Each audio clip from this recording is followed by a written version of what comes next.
Before we start, imagine installing a new app or update, and suddenly your PC starts acting weird.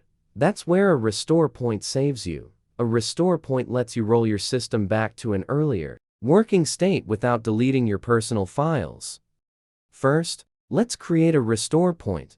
Click the Start menu, type Create a Restore Point and open it from the results.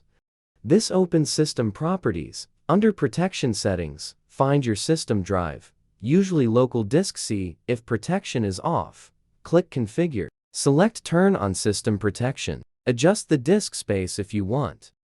Then click Apply and Now, click Create. Give your restore point a name, like before update or before installing software. Click Create. After a few seconds, you'll see a confirmation message. Your restore point is now ready.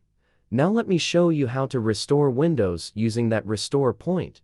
Go back to the System Properties window. Click System Restore in the System Restore wizard. Click Next. You'll see a list of available restore points. Select the one you created earlier. You can click Scan for affected programs to see what apps or drivers might be removed. When you're ready, click Next.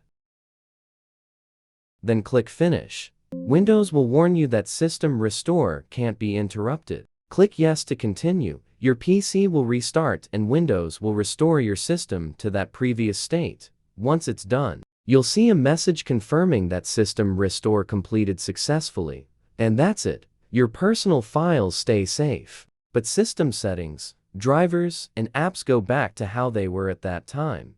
If this video helped you, give it a like, subscribe for more simple Windows tips, and I'll see you in the next one.